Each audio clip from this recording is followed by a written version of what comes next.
Hi everyone, I am Sri Lakshmi and the topic reactions of amines-ലെ Hofmann elimination conversion of an amine to ആൽക്കി എന്നുള്ളതാണ്. And process എങ്ങനെയാണെന്ന് വെച്ചിട്ടുണ്ടെങ്കിൽ alkylation of an amine using excess of an alkyl halide yield quaternary ammonium halide and the reaction is primary amine alkylation വഴി secondary amine ആകുന്നു, then tertiary amine കിട്ടുന്നു, finally tetra alkyl ammonium halide obtain ചെയ്യുന്നുണ്ട്. Then ഈ tetra alkyl ammonium ഹാലൈഡിനെ moist silver oxide വെച്ച് hydrolyse ചെയ്യുമ്പോൾ we obtain tetra alkyl ammonium hydroxide. Suppose ഈ alkyl ഗ്രൂപ്പിൽ രണ്ടോ അതിൽ കൂടുതലോ കാർബൺ ആറ്റംസ് ഉണ്ടെന്ന് നമ്മൾ വിചാരിക്കാറുണ്ടെങ്കിൽ ഇൻ ദാറ്റ് കേസ് ഈ tetra alkyl ammonium hydroxide further ആയിട്ട് സ്ട്രോങ്ലി ഹീറ്റ് ചെയ്യുകയാണെങ്കിൽ we get tertiary amine and alkene. ഇത് കുറച്ച് എക്സാമ്പിൾസ് ആണ്.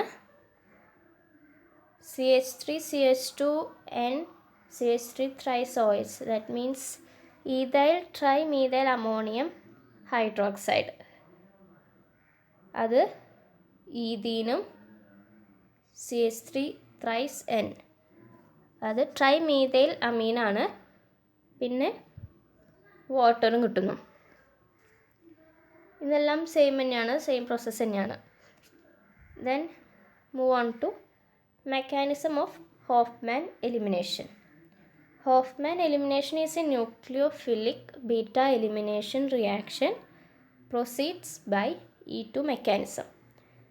E2 mechanism എന്താണെന്ന് നമ്മൾ ഓൾറെഡി പഠിച്ചതാണ്, എല്ലാവർക്കും അറിയുന്നതാണ്. ഇവിടെ എന്താ സംഭവിക്കുന്നതെന്ന് വെച്ചിട്ടുണ്ടെങ്കിൽ ഈ OH ഗ്രൂപ്പ് ബേസ് ബീറ്റ കാർബണിൽ നിന്ന് നമുക്ക് ഈ കാർബണിനെ ആദ്യത്തെ ബീറ്റ എന്നും രണ്ടാമത്തതിനെ ആൽഫ എന്നും നെയിം ചെയ്യാം. അപ്പോൾ ഈ ബീറ്റ കാർബണിൽ നിന്നുള്ള ഹൈഡ്രജനെ പുള്ളിയാണ് OH- ബേസ്. ദെൻ രണ്ട് കാർബണിൻ്റെയും ബീറ്റ കാർബണിൻ്റെയും ആൽഫ കാർബണിൻ്റെയും ഇടയിൽ ഒരു പൈ ബോണ്ട് ഫോം ചെയ്യുന്നു. ഈ ലീവിങ് ഗ്രൂപ്പ്, അതായത് NR3, ആ ലീവിങ് ഗ്രൂപ്പ് ബോണ്ട് പെയറായിട്ട് ഡിറ്റാച്ച് ചെയ്യാണ്. E2 മെക്കാനിസം വഴി അങ്ങനെ ഹീറ്റ് ചെയ്യുമ്പോൾ നമുക്ക് കിട്ടുന്നതാണ് products. Alkene and tertiary amine ആണ് കിട്ടുന്ന products. Then moving to stereo selectivity of Hofmann elimination. Hofmann eliminations are stereoselective for anti-elimination, meaning that H and leaving group, ഹൈഡ്രജനും അതിൻ്റെ leaving ഗ്രൂപ്പും must be anti to each other. And this is the reaction. Reaction same തന്നെയാണ്, E2 mechanism വഴി തന്നെ ചെയ്യുന്നതാണ്. നേരത്തെ പറഞ്ഞതുപോലെ തന്നെ ഈ OH ബേസ് ഹൈഡ്രജനെ ബീറ്റയിൽ നിന്നുള്ള ഹൈഡ്രജനെ പുള്ളി ചെയ്യുന്നു, രണ്ട് ഹൈഡ്രജൻ്റെയും ഇടയിലൊരു ഡബിൾ ബോണ്ട് ഫോം ചെയ്യുന്നു, ലിവിങ് ഗ്രൂപ്പ് എന്തായിട്ട് ഡിറ്റാച്ച് ചെയ്യുന്നു, ബോണ്ട് പെയർ ആയിട്ട് ഡിറ്റാച്ച് ചെയ്യുന്നു, then forms but 1 and trimethyl amine. അടുത്തത് regioselectivity in Hofmann elimination.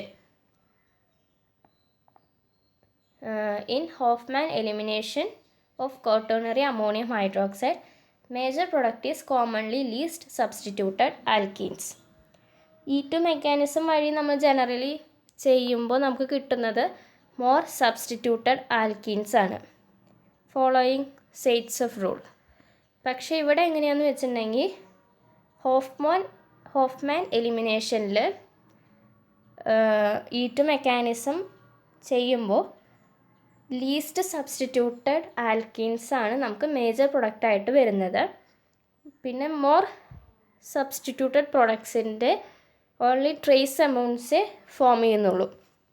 അതിൻ്റെ ഒരു എക്സാമ്പിളാണ് താഴെ കൊടുത്തിരിക്കുന്ന റിയാക്ഷൻ.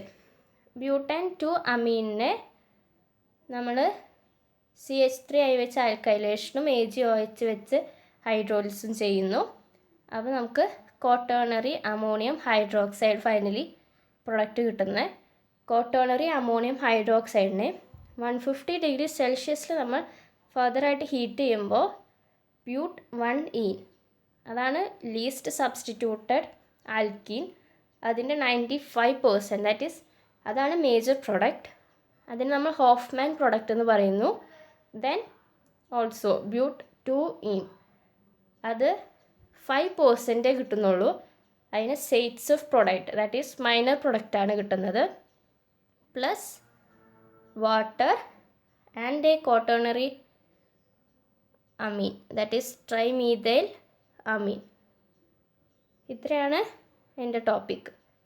മനസ്സിലായെന്ന് വിചാരിക്കുന്നു. Thank U.